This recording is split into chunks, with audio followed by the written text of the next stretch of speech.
बिस्मिल्लाहिर्रहमानिर्रहीम। Today topic is mean free path. Mean free path क्या होता है, इसकी डेरिवेशन भी सॉल्व करेंगे। उससे पहले हम कुछ बेसिक बातें यहाँ पे लिखेंगे। हमारे पास सपोज कर लो कि आपके पास ये गैस के मॉलिक्यूल्स हैं जो कि फ्रीली मूव करते हैं, तो इधर उधर है।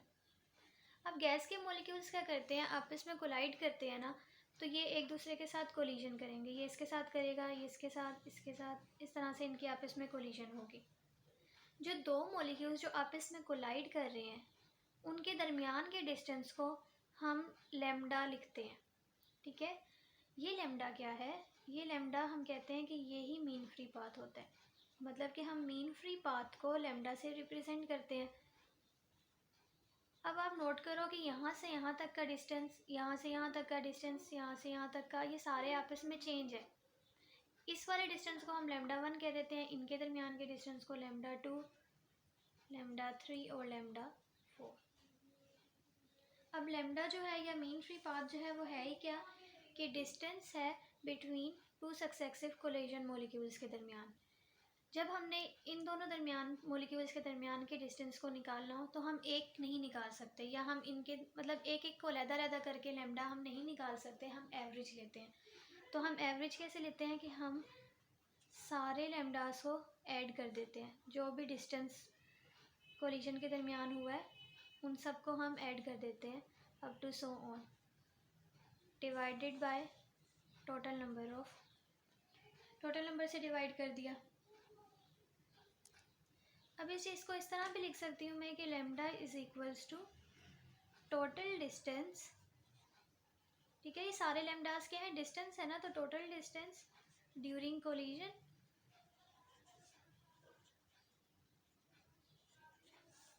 और ये n क्या था, टोटल नंबर ऑफ कोलिजन।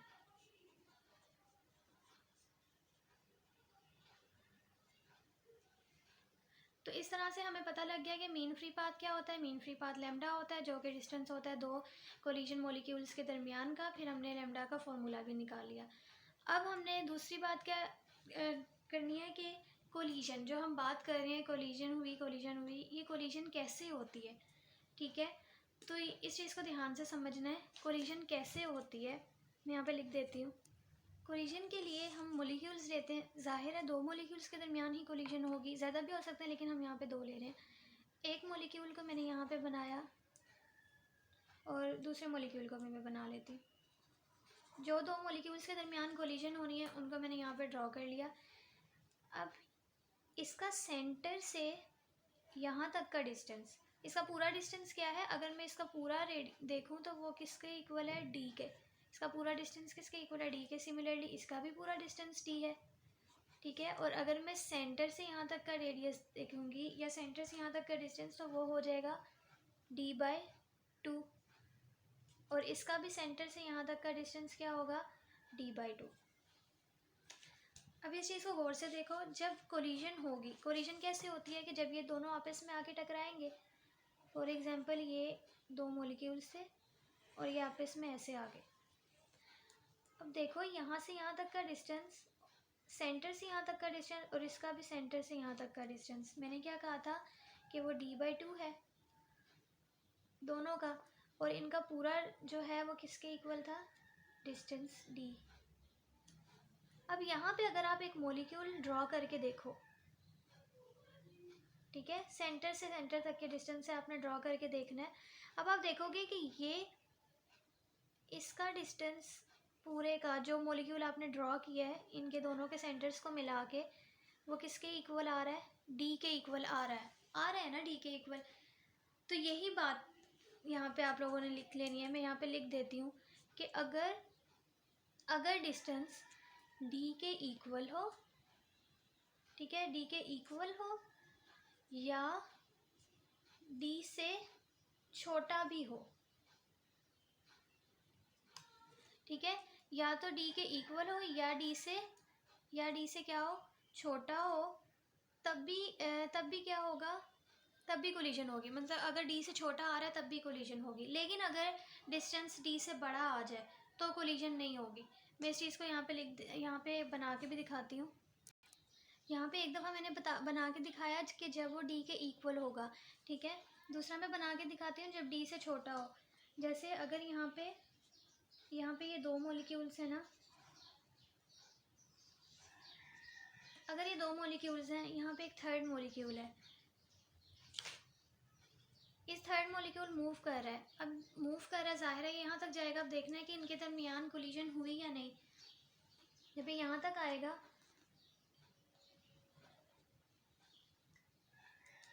अब हर एक का बना लो सेंटर से यहाँ तक का डिस्टेंस d/2, इसका भी सेंटर से यहाँ तक का डिस्टेंस d/2, और इसका भी क्या होगा d/2। ठीक है, फिर आपने यहाँ से जो मॉलिक्यूल बनाया, देखो असल डिस्टेंस यहाँ से यहाँ तक का d बनता है ना, लेकिन ये d से क्या है, छोटा है, लेकिन तब भी कोलिजन होगी। तो ये बात याद रखनी है आपने कि अगर d के इक्वल, कोलिजन सिर्फ तब नहीं होगी जब डिस्टेंस यहाँ पे d से क्या आ जाता, बड़ा हो जाता। ठीक है, फॉर एग्जांपल ये इतना बड़ा मॉलिक्यूल होता तो हम ये डिस्टेंस d से बड़ा हो जाता ना, तब कोलिजन ना होती। सिर्फ ये दो केसेस ऐसे हैं जिसमें कोलिजन हो सकती है। नेक्स्ट हमने इसके लेमडा या मीन फ्री पाथ को डिराइव करना है। उसके लिए हम पहले दो काम करेंगे। फर्स्ट हम एक सपोजिशन करके करेंगे, और लास्ट में जो हमने सपोज किया था हम उसको कैंसिल कर देंगे। ठीक है, अब पहला क्या है, पहले आपने क्या करनी है, एक सपोजिशन करनी है। वो क्या सपोज करना है मैं आपको बताती हूँ। सबसे पहले आप एक बनाओगे कि आपके पास एक सिलेंडरिकल वॉल्यूम है जिसमें डिफरेंट मॉलिक्यूल्स हैं। यहाँ भी एक मॉलिक्यूल है, यहाँ भी एक मॉलिक्यूल, और एक ये मॉलिक्यूल। अच्छा, अब सपोजिशन क्या करनी है कि आपके पास एक मॉलिक्यूल, सिर्फ एक मॉलिक्यूल मूव कर रहा होगा, बाकी जो भी सिलेंड्रिकल वॉल्यूम में मॉलिक्यूल्स होंगे वो रेस्ट पे होंगे। जो मूव कर रहा होगा उसको हम कह देंगे कि वो क्या है, रेफरेंस मॉलिक्यूल है, रेफरेंस मॉलिक्यूल। पोजीशन क्या है आपकी कि सिर्फ रेफरेंस मॉलिक्यूल मूव कर रहा होगा, बाकी सारे मॉलिक्यूल्स रेस्ट पे होंगे। अब देखो, अगर ये मॉलिक्यूल मूव कर रहा है, ये डेरिवेशन ड्राइव करने लगी हूँ मैं। अगर ये मॉलिक्यूल्स जो है वो मूव कर रहा है, बल्कि मैं यहाँ पे लिख देती हूँ कि पोजीशन हमारी क्या है कि ओनली रेफरेंस मॉलिक्यूल मूव,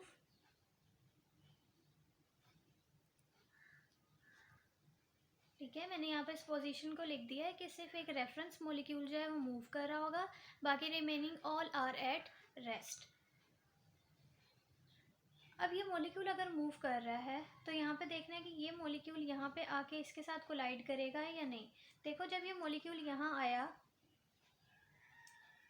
तो उसी तरह का डिस्टेंस d/2, यहाँ तक का d/2 ऐसे ड्रॉ किया तो ये इक्वल d के आ रहा है।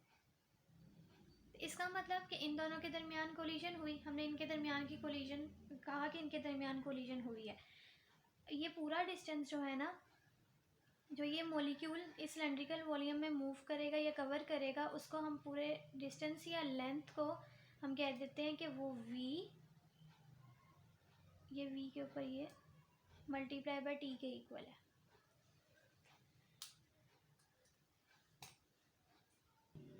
ये जो दो मॉलिक्यूल्स आपस में कोलाइड किए हैं ना, इस मॉलिक्यूल्स को अगर मैं यहाँ पे रखूँ तब भी कोलिजन होगी, और फिर मैंने ना फिर इनका क्रॉस सेक्शन एरिया निकालना है। यहाँ पे रखूँगी मैंने तो कोलाइड हुआ है। मैं यहाँ पे रख के इनको यहाँ पे बड़ा बना के दिखा देती हूँ।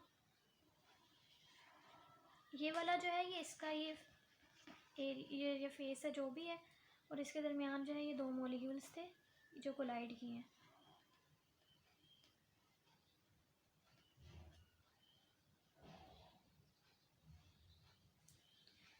अब जो ए होता है ना, इसके बाद में बताऊंगी। फर्स्ट, अब यहाँ से पहला स्टेप आपने क्या करना है, first step cross sectional area निकालना है। Cross sectional area. अब एरिया का आपके पास क्या फॉर्मूला होता है, आपके पास एरिया जो होता है वो इक्वल होता है पाई आर स्क्वेयर के। लेकिन यहाँ पे आपके पास क्या है, सिलेंड्रिकल वॉल्यूम, और सिलेंड्रिकल वॉल्यूम में हम एरिया को रिप्रेजेंट करते हैं कि वो क्या है, सिग्मा। तो हम यहाँ पे लिख देंगे कि sigma is equals to pi r square. Radius जो है वो डिस्टेंस में भी हम लिख सकते हैं ना, तो sigma is equals to pi d square. अब आपको पता है कि यहाँ तक का इसका पूरा डिस्टेंस जो होता है वो क्या होता है, डी होता है ना, एक मॉलिक्यूल। तो मैं यहाँ बना देती हूँ, एक ही मॉलिक्यूल बनाती हूँ। एक मॉलिक्यूल उसका पूरा जो होता है डिस्टेंस वो डी था। मीन्स कि अगर एक पूरा आपके पास मॉलिक्यूल है तो उसका डायामीटर क्या है, डी है, और उसका रेडियस हमने कहा था कि वो d/2 है। ये एक मॉलिक्यूल का था। अगर इस चीज़ को इन टर्म ऑफ ए लिखो ना, तो क्या होगा कि आप ये जो डायामीटर या रेडियस जो है ए इज इक्वल्स टू होता है रेडियस ऑफ वन मॉलिक्यूल। तो मैं ये इस d/2 को लिख दूंगी कि ये d/2 जो है इज इक्वल्स टू ए है। मैंने लेट कर लिया कि ये क्या है, ए है, ये रेडियस है एक मॉलिक्यूल का, ये ए है। अब जो कोलिजन होती है वो कितने मॉलिक्यूल्स के दरमियान होती है, दो मॉलिक्यूल्स के दरमियान होती है ना। तो यहाँ पे एक और मॉलिक्यूल बनाना पड़ेगा जिसका डिस्टेंस भी क्या होगा, डी, रेडियस जो होगा d/2 होगा और उसका पूरा डायमीटर d होगा। यही बात पीछे भी की है। अब इसका भी जो a है वो किसके इक्वल होगा, इस वाले का भी a जो होगा वो d/2 है। अब अगर मैं इस चीज़ को इन टर्म ऑफ a लिखूं, इन टर्म ऑफ a, तो मैं लिख सकती हूँ sigma is equals to pi, D को मैं लिख सकती हूँ 2a, क्योंकि दो मॉलिक्यूल्स हैं और हर एक का मॉलिक्यूल ए जो होगा वो मैं इस तरह से लिखा जा सकेगा 2a का स्क्वायर। अब sigma is equals to 4 pi a square. First step क्या था, आपने क्रॉस सेक्शनल एरिया निकालना था। सेकंड स्टेप में आपने क्या करना है, डिस्टेंस निकालना है। अब डिस्टेंस मैं बता चुकी हूँ कि जो डिस्टेंस है, हमने अपने डायग्राम में कहा था कि एक मॉलिक्यूल लेंथ या डिस्टेंस जो कवर करेगा वो v/t के इक्वल है। तो आपने यहाँ पे सिंपल लिख देना है कि distance is equals to v/t। Okay, third पे क्या निकालना है, थर्ड पे आपने निकालना है वॉल्यूम।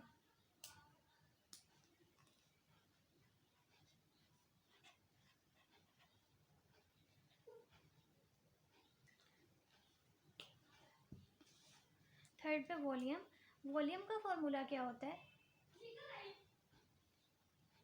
वॉल्यूम इक्वल होता है एरिया इंटू लेंथ के। अब यहाँ पे आपने सिंपल एरिया की वैल्यू डाल देनी है। एरिया की अभी वैल्यू निकाली है 4 पाई ए स्क्वायर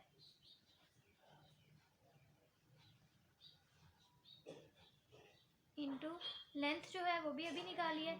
लेंथ हो या डिस्टेंस हो, मैंने अभी कहा था एक ही बात है, वो उन्होंने v/t ही कवर किया है। अब एरिया जो था हमने उसको सिग्मा से भी रिप्रेजेंट किया था ना, तो यहाँ पे मैं लिख सकती हूँ कि सिग्मा इंटू v/t। आपके पास वॉल्यूम भी आ गया। फोर्थ पे आपने क्या निकालना है, फोर्थ में आपने इसी चीज़ को जो आपने निकाला है इसको इन टर्म ऑफ, इस चीज़ को in term of number of molecules में लिखेंगे। पहले हमने जो बात की थी हमने वो ये की थी कि सिर्फ एक मॉलिक्यूल जो है वो आपस में वो कोलाइड किया था। यही बात की थी ना कि एक मॉलिक्यूल कोलाइड, हमने ये कहा था कि ये रेफरेंस मॉलिक्यूल जो है सिर्फ इसके साथ आके कोलाइड किया, तब हम ये सारी चीज़ें निकाली। लेकिन ऐसा भी तो हो सकता है कि इसके साथ भी कोलाइड किया हो, तो ये नंबर ऑफ़ मॉलिक्यूल्स के साथ कोलाइड किया, इसलिए हम इसको नंबर ऑफ़ मॉलिक्यूल्स में लिखेंगे। और नंबर ऑफ़ मॉलिक्यूल्स किसके इक्वल होता है, n is equals to number of molecules पर यूनिट वॉल्यूम। सिंपल n से वहाँ पे डिवाइड कर देंगे होल टर्म को। अभी जो चीज़ हमने कैलकुलेट की थी वॉल्यूम, वो किसके इक्वल आया था, वो इक्वल आया था सिग्मा इंटू v/t के। तो सिंपल इस चीज़ को n से कर देंगे और यहाँ पे आ जाएगा n सिग्मा v/t। तो नंबर ऑफ़ मॉलिक्यूल्स के टर्म में किसके इक्वल आ गया, n सिग्मा v/t। अब अगर इस पूरी इक्वेशन को हम t से डिवाइड कर दें तो हम ओरिजिनल फ्रीक्वेंसी निकाल सकते हैं। ठीक है, फोर्थ स्टेप में हमने सिंपल n से मल्टीप्लाई कर दिया और number in term of number of molecules में लिखने के लिए। फोर्थ के बाद फिफ्थ स्टेप में क्या होगा कि अगर हम इस पूरी इक्वेशन को डिवाइड कर दें t से, then we get original frequency. ठीक है, हमने ये जो इक्वेशन इसको नेम दे दिया, इक्वेशन को हमने नेम दे दिया 1। अगर हम इस चीज़ को डिवाइड करेंगे t के साथ तो हमारे पास ओरिजिनल फ्रीक्वेंसी आ जाएगी। मतलब कि फिफ्थ स्टेप में आपने फ्रीक्वेंसी निकालनी है। फ्रीक्वेंसी किसके इक्वल आ जाएगी, इसी ये पूरी टर्म लिखी जो अभी तक आई है उसको डिवाइड कर दिया t से। अब देखो ये t से कैंसिल हो जाएगा, पीछे क्या रह गया, n सिग्मा v। अब अगर आप यहाँ से एफ वी को ना इधर ले जाओ तो n सिग्मा की वैल्यू आ गई। यहाँ से ना ये भी निकाल सकते हैं।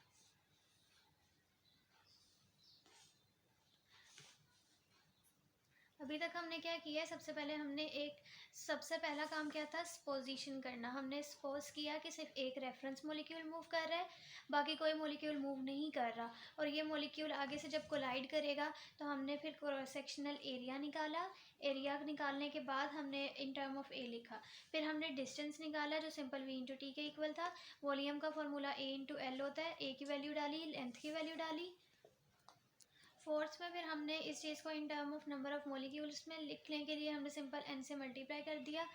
और फिर फिफ्थ में हमने इसी पूरी टर्म को t से डिवाइड कर दिया और हमारे पास फ्रीक्वेंसी आ गई नेचुरल। इसको हम बोलेंगे ओरिजिनल फ्रीक्वेंसी। बाद मेन क्या निकालना था हमें, मेन फ्री पाथ। ठीक है, अब यहाँ पे हम मेन फ्री पाथ का फॉर्मूला यूज़ करेंगे। मीन फ्री पाथ का मैंने पीछे फॉर्मूला बताया था कि जितनी भी कोलिजन्स होती हैं हम उनको ऐड कर देते हैं। हम कहते हैं कि टोटल डिस्टेंस जो ड्यूरिंग कोलिजन के दरमियान हुआ था डिवाइडेड बाय टोटल नंबर्स। ठीक है, मैं इसको पूरा करके लिख रही हूँ कि total distance during collision divided by total number of collision. ठीक है, तो हमारे पास जो डिस्टेंस कवर हुआ था पीछे पड़ा था कि वो लेंथ या डिस्टेंस जो भी आप कह रहे हो वो v इंटू टी के इक्वल था। फिर हमने टोटल नंबर ऑफ़ कोलिजन्स, जब नंबर ऑफ़ कोलिजन के साथ लिखा था तो n लगाया था साथ, और वो था सिग्मा वी टी के इक्वल। ठीक है, तो ये दोनों चीज़ें एक दूसरे के साथ कैंसिल हो गई, पीछे रह गया 1/n सिग्मा। यहाँ पे सिग्मा की वैल्यू डालेंगे। सिग्मा की वैल्यू इन टर्म ऑफ ए नहीं डालेंगे, सिंपल जो एरिया था जो हमने कहा था कि पाई आर स्क्वेयर होता है, आर को रेडियस में लिखा था तो डिस्टेंस में लिखा था, तो हमने यहाँ पे लिख देंगे पाई डी स्क्वेयर। अच्छा, अगर इस तरह से ना करें तो देखिए हमने यहाँ पे ये एन सिग्मा की वैल्यू जो थी एफ बाई वी थी, हम सिंपल अगर इसकी वैल्यू डाल दें, ये वाला स्टेप ना करें, हम लिख दें कि sigma is equals to 1/f by V. Simple मैंने ये जो वैल्यू निकाली थी इसकी वैल्यू यहाँ पे डाल दी। अब ये v ऊपर चला जाएगा तो ये बन जाएगा v/f। ठीक है, तो ये मीन फ्री पाथ है, लेकिन ये वैल्यू तो आ गई, लेकिन ये किस चीज़ के लिए, जो हमने सपोजिशन की थी और उसमें हमने क्या कहा था, सिर्फ एक रेफरेंस मॉलिक्यूल मूव करेगा, बाकी सारे मॉलिक्यूल्स जो होंगे वो रेस्ट पे होंगे। ठीक है, लेकिन ऐसा नहीं होता, हमें अपनी अजम्पशन को जो हमने बनाई थी इसको चेंज करना है, इसको कैंसिल करना है। हमने कहना है कि नहीं, एक मॉलिक्यूल नहीं मूव कर रहा, सारे मॉलिक्यूल्स रेस्ट पे कर रहे हैं एक ही जगह पे। लेकिन अगर ये इधर इसकी तरफ आ रहा है तो ये भी इसकी तरफ आएगा। पहला वाला उसके स्पीड में मूव कर रहा था तो हमने रिलेटिव स्पीड निकाली थी। इसमें ये एक दूसरे के पास आ रहे हैं तो हम यहाँ पे माइनस नहीं लगाएंगे, इसका फॉर्मूला होता है v माइनस वी। ये कैंसिल हो जाते हैं और ये बच जाए, ये 0 स्पीड आ जाएगी। केस 3 क्या होगा कि अगर एक मॉलिक्यूल जो है ना वो इधर से मूव करता हुआ आ रहा है ना, तो दूसरा मॉलिक्यूल इधर पड़ा हुआ है तो वो इधर मूव करेगा। अब आप देख सकते हो कि इसमें दरमियान में कितना एंगल बन रहा है, 90 का एंगल बन रहा है। तो 90 के एंगल के लिए हम क्या फार्मूला लगाते हैं, under root V square plus V square. अब इस चीज़ को सॉल्व करेंगे तो हमारे पास ये बन जाएगा 2v स्क्वेयर, और ये बन जाएगा 2 अंडर रूट और v एवरेज आ जाएगी। ठीक है, अब हमने अभी लेमडा का फार्मूला निकाला था। लेमडा का फार्मूला क्या निकला था? v/f, यही निकला था ना। मैंने कहाँ से लिया है? ये जो हमने अभी निकाला था, मैंने वो वाला फार्मूला लिखा है सिंपल। अब इसमें मैं फ्रीक्वेंसी की वैल्यू डाल दूँगी। फ्रीक्वेंसी की वैल्यू हम पीछे निकाल चुके थे, v/t थी। अब ये वाली जो है ना, ये स्पीड, ये रिलेटिव स्पीड है। हम ये 90 के केस वाले के एंगल की बात कर रहे हैं। वो हम वैसे ही बात की थी कि दो किस्म के केस हो सकते हैं जो हम सोल्व कर रहे हैं और तीसरे वाले को सोल्व कर रहे हैं। तो हमने कहा कि वैल्यू हम इसकी डालेंगे, इसकी स्पीड की वैल्यू डालेंगे। जब इसकी स्पीड की वैल्यू डालेंगे तो ये यहाँ पे n सिग्मा, और यहाँ पे इसकी वैल्यू क्या निकली थी? √2v।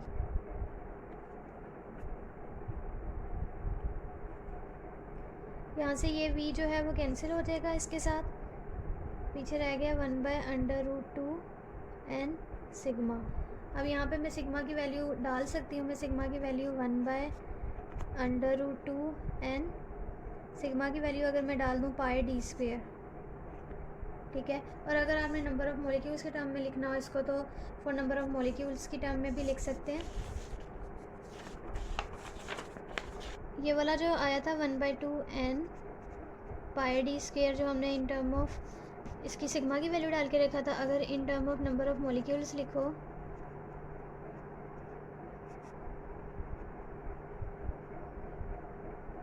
तो वो कैसे होगा? 1/√2 सिग्मा d²। इस n की जगह बस आपने n/v लिख देना है, क्योंकि n जो होता है वो इक्वल होता है नंबर ऑफ़ मॉलिक्यूल्स पर यूनिट वॉल्यूम। तो सिग्मा जो मीन फ्री पाथ है उसकी वैल्यू आ गई 1/√2 πd², पाई था n/v, that is mean free path. उसके बाद हमारे पास एक न्यूमेरिकल है जिसमें क्या है कि what are the mean free path for oxygen molecules at temperature 300 Kelvin, pressure 1 atm, assume that molecular diameter is 290 picometer and the gas is ideal। जो at the gas is ideal है ये main point है, इसलिए मैंने इसको underline कर दिया। अब मैंने जो गिवन था वो मैंने यहाँ पे लिख दिया। टेम्परेचर गिवन था, प्रेशर, डायमीटर पीको में था तो उसको 10⁻⁴ ये लिख दिया मैंने। मीन फ्री पाथ कैलकुलेट करना है और आपके पास फार्मूला था, ये जो हमने अभी पीछे ड्राइव किया था फार्मूला, वो वाला फार्मूला यहाँ लिख दिया। अब गिवन क्या है कि गैस इज़ आइडियल, ये मेन पॉइंट है न्यूमेरिकल का। जब गैस आइडियल है तो आइडियल गैस की इक्वेशन लिखी, PV = NkT। यहाँ से NV की वैल्यू निकल आएगी। n/v किसके इक्वल हो जाएगा? P/kT के। अब इस n/v को इस फॉर्मूले में इसकी वैल्यू डाल देंगे तो ये हो जाएगा lambda mean free path √2 πd² P/kT। ये kT ऊपर चला जाएगा, √2 ये पाए है, d² P। अब जो वैल्यूज़ गिवन है वो डाल देंगे। k की वैल्यू क्या होती है? 1.38 × 10⁻⁻23। टेम्परेचर हमें 300 गिवन है केल्विन, √2 वैसे 3.14 पाई की वैल्यू। डायमीटर भी गिवन है जो कि 2.9 × 10⁻⁻10 मीटर स्क्वायर में था। और प्रेशर हमें कितना गिवन था? 1 atm। atm को अगर हम पास्कल में चेंज कर देंगे तो वो हो जाएगा 1.01 × 10⁵ पास्कल। जब इन सारों की कैलकुलेशन करोगे तो एक आंसर आ जाएगा जो कि मीटर में होगा। बी पार्ट है कि assume that the average speed of the oxygen molecule, speed given है और उन्होंने कहा है कि what is the average time between successive collision for any given molecule, at what rate does the molecule collide, what is the frequency of its collision. सिर्फ हमारे पास v की वैल्यू गिवन है और उन्होंने कहा है कि स्पीड से आपने कैलकुलेट करनी है टाइम और फ्रीक्वेंसी।